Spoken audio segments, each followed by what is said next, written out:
আজকে আমি কি করছি না, আগের দিন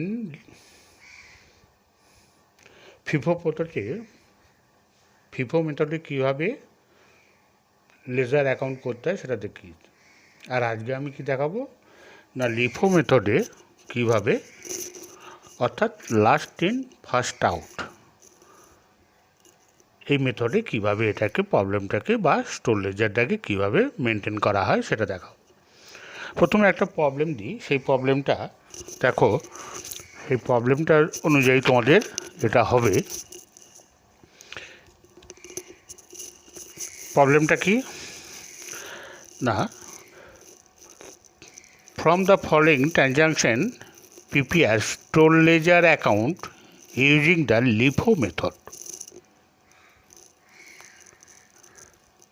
প্রবলেমটা হচ্ছে মেথডে কি না, মার্চের 1 তারিখ opening balance 100 unit at the rate of ₹5 each.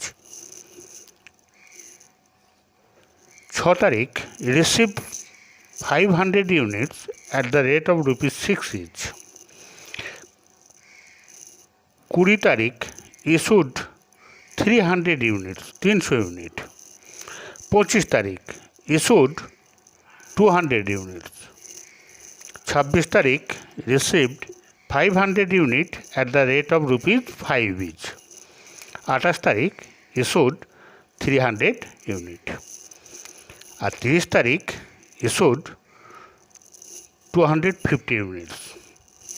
এবার কী দেওয়া আছে না, on verification of materials it was discovered a shortage of 5 units, অর্থাৎ স্টোরেজ ভেরিফিকেশন করতে গিয়ে, মেটেরিয়াল ভেরিফিকেশন করতে কী দেখা গেল, যা 5 ইউনিট শর্ট হয়েছে, কম হয়েছে।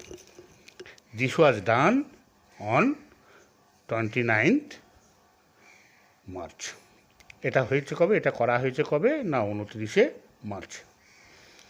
এইবারে আমরা যেভাবে আগে সলিউশনে যেভাবে আমরা ছকটা কেটেছি সেইভাবে ছকটাকে কাটব।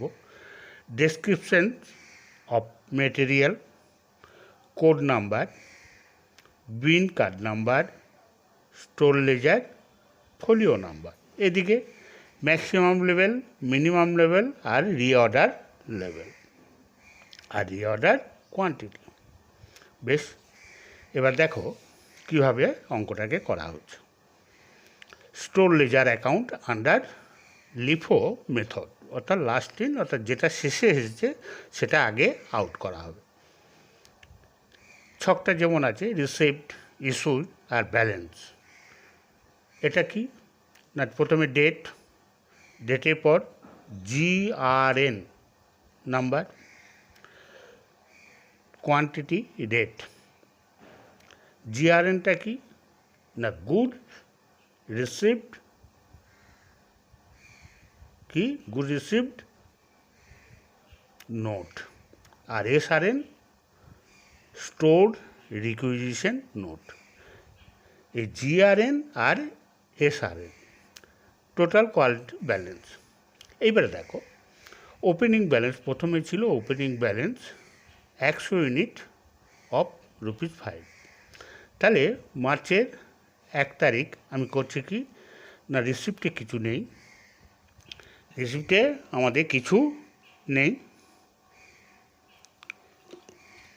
রিসিপ্ট দেখো কিছু পাচ্ছি না, এখানে কিছু নেই এখানে। তাহলে এই ব্যালেন্সে আসছে কি, ওপেনিং ব্যালেন্সে আমার আসছে 100 unit at the rate of ₹5 দিয়ে 500 টাকা। এটা হচ্ছে ওপেনিং স্টক হয়েছে। নেক্সট হচ্ছে এটা ওপেনিং স্টক, তাহলে এটা রিসিপ্টও নয় আবার ইস্যুও করিনি, এটা ব্যালেন্স, প্রথম ব্যালেন্স, বছরের প্রথমে বা মাসের প্রথমে ব্যালেন্স। এইবারে দেখো 6 তারিখে বলছে receive 500 unit at the rate of ₹6। রিসিপ্টের ঘরে দেখাবো 500 ইউনিট 600 টাকা, 6 টাকা রেট হচ্ছে 6 টাকা, তা টোটাল 5 6 30, 3000 টাকা। এগুলো কিছু নেই, ইস্যুতে কিছু নেই, তাহলে টোটাল কত হলো দেখো, আগে ছিল এইখানে ছিল 100 আর এখানে হচ্ছে 500, তাহলে 100 আর 500 টোটাল হলো 600। তাহলে এই 100টা কত টাকা ছিল? 100টা ছিল 5 টাকা দিয়ে দেখো, 100টা 5 টাকা আগে ছিল, আর এটা আমি কিনলাম কত? 500 ইন্টু 6 টাকা, তাহলে 500 ইন্টু 6, তাহলে টোটাল হলো কত? 600 ইউনিট। আর এটা হচ্ছে 500 আর 3000, অর্থাৎ 3500 টাকা টোটাল আমার ব্যালেন্স 6 তারিখে। 100 টাকা ছিল, 100 ইউনিট ছিল, আর 500 ইউনিট কেনা হলো, তাহলে টোটাল হলো 600 ইউনিট, রেটটাকে দেওয়া হলো। নেক্সট দেখো, নেক্সট বলছে 20 তারিখ ইস্যুর 300 ইউনিট। 20 তারিখে আমি 300 ইউনিট ইস্যু করছি। চলে এসো 20 তারিখ। 20 তারিখে আমার কি হচ্ছে না, রিসিপ্টে কিছু নেই, রিসিপ্টে পাচ্ছি না, ইস্যুতে পাচ্ছি 300 ইউনিট। 300 ইউনিট আমি কোনটাকে দেব না, এই যে শেষে 500 ইউনিট এই 500 ইউনিট থেকে যেটা 6 টাকার রেট ছিল, এইখান থেকে আমি ইস্যু করব। অর্থাৎ শেষকালে যে এসেছে, লাস্ট ইন ফার্স্ট আউট, আর শেষে যে এসেছে তাকেই প্রথমে বেরিয়ে যাবে। তাহলে এইখানে আমি 300 ইউনিট করছি, এখানে 500 রেট কত ছিল? 6 টাকা করে, তাহলে 300 ইন্টু 6 মানে 1800। আগে এটা 100 তো ছিলই, ব্যালেন্স পড়ে আছে 100 ইন্টু 5 500 টাকা। আর এখানে 300 ইউনিট আমি ইস্যু করে দিলাম, তাহলে পড়ে রইল কত? 200 ইউনিট, রেট কত? 6 টাকা, তাহলে 6 দুগুণে 1200 টাকা হয়েছে। এইবারে চলে এসো আবার 25 তারিখ। 25 তারিখে আবার কী করছি না, 200 ইউনিট ইস্যু করা হচ্ছে। চলে এসো 25 তারিখ। 25 তারিখে আমি 200 ইউনিট ইস্যু করে দেবো। দেখো 200 ইউনিট ইস্যু করছি। 200 ইউনিট এখানে পড়েও ছিল, 200 ইউনিট রেট শেষে রেটে পড়ে আছে, এটা রেট কত ছিল? 6 টাকা, তাহলে 200 ইউনিট 6 টাকা, 1200 টাকা, তাহলে এটা শেষেরটা আর কিছু পড়ে নেই। তাহলে প্রথমে যে 100 ইউনিট পড়েছিল, অর্থাৎ 100 ইউনিট ইন্টু 5 টাকা, অর্থাৎ 500 টাকা হয়েছে। নেক্সট দেখো 26 তারিখ। 26 তারিখে received 500 unit at the rate of ₹5 each. 500 unit পেয়েছি। এখানে চলে এসে 26 তারিখ 500 ইউনিট ক টাকা করে পেলাম? 5 টাকা কিনলাম, ক টাকা? তাহলে 5 5 2500 টাকা। তাহলে ব্যালেন্স কত হবে? আগে পড়েছিল 100, এই 100 ইন্টু 5, 100 ইন্টু 5 মানে 500 ইউনিট, আর এখানে কিনলাম 500, আর এলো আমার 500 ইন্টু 5 টাকা ইন্টু 2500, অর্থাৎ টোটাল 2500 প্লাস 5000 সমান হচ্ছে 3000 টাকা। নেক্সট দেখো 28 তারিখ ইস্যুড 300 ইউনিট। 300 ইউনিট ইস্যু করছি। চলো 30 তারিখ, 28 তারিখে 28 তারিখে আমি কি করছি? 300 ইউনিট, 300 ইউনিট।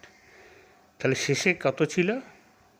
এই 500 ইউনিট শেষকালে 5 টাকা, তাহলে এইখান থেকে আমি দেবো 300 ইউনিট, অর্থাৎ 300 ইন্টু 5 টাকা, 1500 টাকা। তাহলে এই 500 থেকে 300 চলে গেলে কত থাকবে? 200। তা 200 ইন্টু 5 ইন্টু 1000 টাকা, আর আগে 100 তো পড়েই আছে, 100 ইন্টু 5 টাকা সমান 500 টাকা হয়েছে। এইখানে দেখো আর একটা দিয়েছে, the verification of materials is discovered a shortage of 5 unit. 5 unit shortage হয়েছে। This was done on 29 March. এখানে দেখো 29 নেই, 28 আছে, তারপর 30 আছে, 28 আছে, তারপর 30, তাহলে 29 মার্চে 5 ইউনিট শর্টেজ হয়েছে।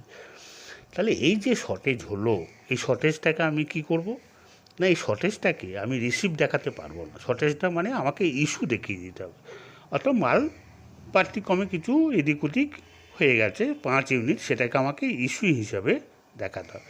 তাহলে 29 তারিখে আমার ইস্যু হচ্ছে কত? 5 ইউনিট। এখানে পড়েছিল 200 ইউনিট, তাহলে 5 ইউনিট আমি দিয়ে দিলাম, তাহলে পড়ে আছে কত? 195 ইউনিট 5 টাকা, তাহলে এটা 5 5 25 টাকা। এটা ইস্যু করছি 5 5 25, অর্থাৎ যেটা শর্টেজ 5 5 25 টাকা।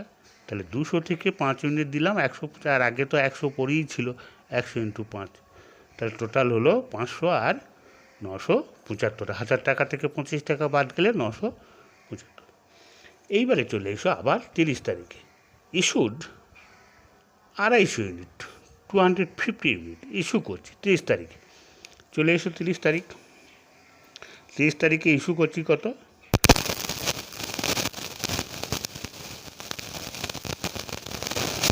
তা 250 ইউনিট আমি ইস্যু করছি। তাহলে এখানে এসো, ইস্যু হচ্ছে 250। দেখো শেষে কত ছিল, শেষে এখানে আমার পড়ে আছে 195 ইউনিট। 195 ইউনিট। তা প্রথমে এই 195 ইউনিটকে দিতে হবে, মানে ওটা শেষকালে ছিল। তাহলে 195 ইউনিট ইন্টু 5 টাকা, অর্থাৎ 975 টাকা। আর বাকি এই যে 100 ইউনিট, আমি তো 250 ইউনিট আমি ইস্যু করব, 250 থেকে 195 আমি দিয়ে দিলাম, এই 195 আমি দিয়ে দিলাম। তাহলে পড়ে রইল কত, 250 ইউনিট ইস্যু করতে গেলে আর 55 টাকা করতে হবে। আর 55 ইউনিট, তাহলে 55 ইউনিট আমি কোথা থেকে নেবো, এই 100 ইউনিট থেকে নেবো আমি 55 ইউনিট। তাহলে 55 ইউনিট নিলে পরে বাকি থাকবে কত, আর পরে থাকবে 5 ইউনিট। এটা 195, এটা লেখাটা একটু এদিক ওদিক হয়েছে, এখানে দেখিয়ে দিয়েছি। তাহলে পড়ে রইল কত, 45। 100 থেকে আমি 55 ইস্যু করলাম, তাহলে পড়ে রইল 45 ইউনিট। কত করে, 5 টাকা করে। 5 টাকা করে গুণ করলে 225 টাকা। এটা হলো ক্লোজিং স্টক। এইভাবে